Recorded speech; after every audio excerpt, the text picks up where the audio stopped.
Hello student, स्वागत है आपका हमारे यूट्यूब चैनल मैथ इंडियंस में। कक्षा 11 गणित में इस समय हम लोग 10वां चैप्टर पढ़ रहे हैं, सरल रेखाएं, स्ट्रेट लाइंस। और भाई आज के इस वीडियो में आपको हम पढ़ा रहे हैं एक्सरसाइज 10.2। और भाई सवाल नंबर 11 से हम शुरुआत करेंगे। अगर आपको इसके पहले के सवाल देखने हैं तो आप हमारी प्लेलिस्ट में से देख सकते हो। अभी भाई सवाल नंबर 11 को पढ़िए, क्या लिखा हुआ है। कोई एक रेखा है जो 1,0 और 2,3 बिंदुओं को मिलाने वाली रेखा पर लंब है। तो भाई कोई दो रेखाएं हैं, मान के चलो।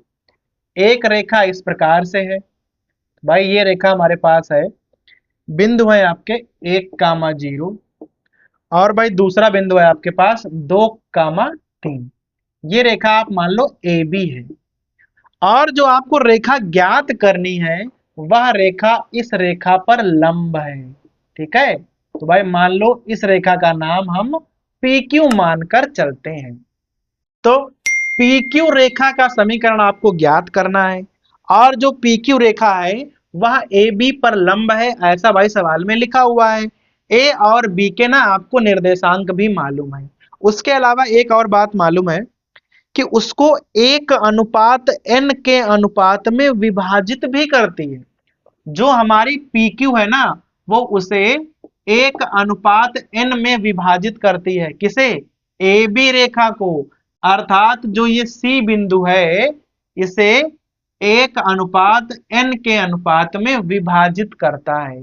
ये विभाजन के सूत्र से आप C के निर्देशांक निकाल पाओगे। और जब C के निर्देशांक निकल आएंगे ना तो आप PQ रेखा का समीकरण भी निकाल सकते हो। तो भाई चलिए शुरू करते हैं।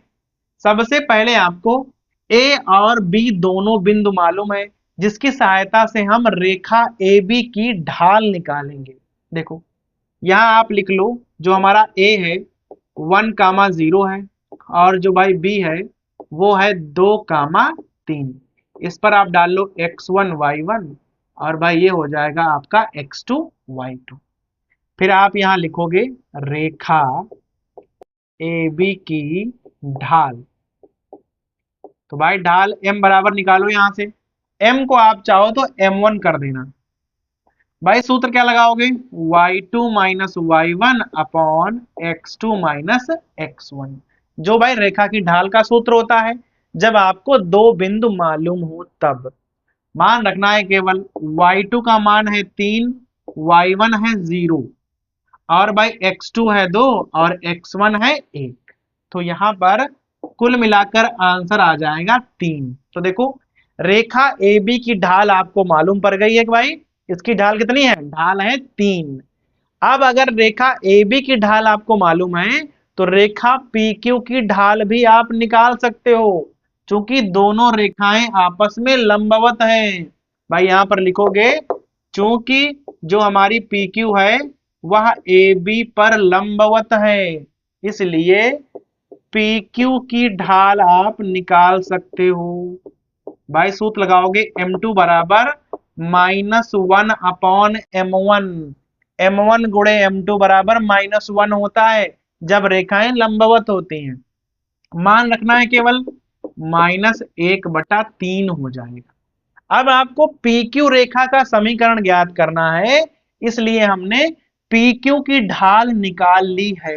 लेकिन अगर इस पर कोई एक बिंदु आपको मालूम पड़ जाए तो आप समीकरण निकाल सकते हो। तो PQ रेखा पर C एक बिंदु है जिसे आप निकालोगे इस अनुपात की सहायता से, क्योंकि C बिंदु जो है वो A और B को 1:n के अनुपात में विभाजित करता है। तो यहां आप लिखोगे C के निर्देशांक आपको भाई निकालने हैं। ठीक है, तो आप यहां पर भाई सूत्र कौन सा लगाने वाले हो? देखो सूत्र भाई पढ़ाया गया था mx2 plus nx1 upon m plus n। और भाई उधर होता है my2 plus ny1 upon m plus n।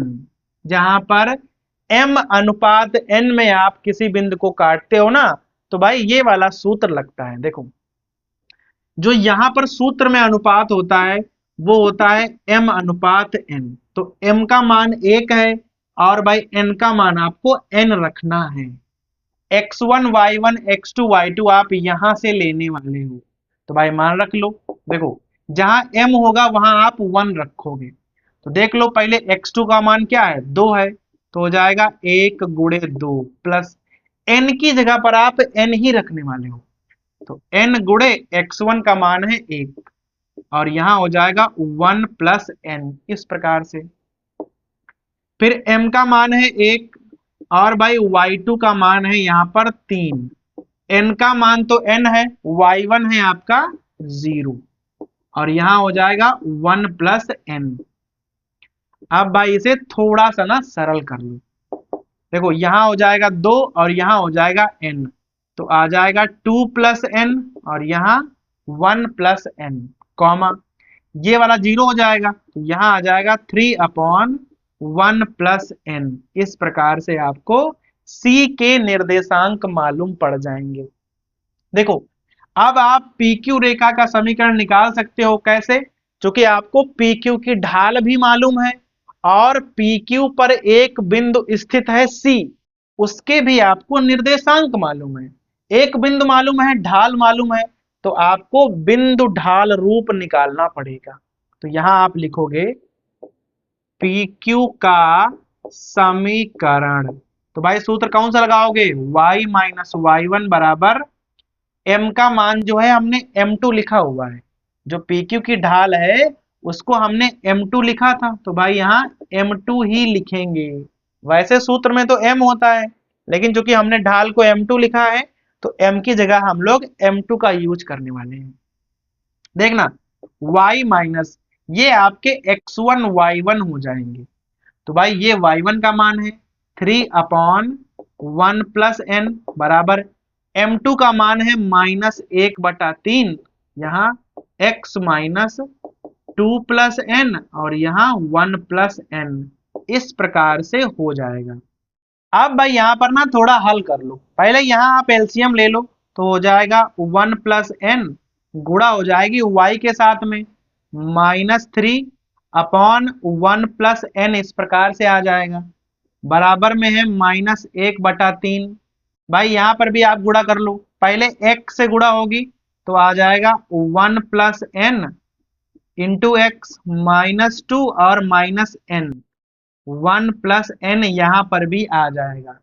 भाई दोनों पक्षों में ना ये तो कट जाएगा, यहाँ 3 से गुणा करना है और इधर आपको गुणा करना है -1 से, तो भाई कर लो गुणा, पहले 3 से करेंगे ना तो आ जाएगा 3y1 प्लस n और 3 दिया माइनस के 9 हो जाएंगे, बराबर में भाई यहाँ माइनस से गुणा करना है केवल, तो यहाँ हो जाएगा माइनस का x 1 प्लस n और ये दोनों माइनस के है ना, तो अब हो जाएंगे प्लस के, तो हो जाएगा +2 और प्लस n।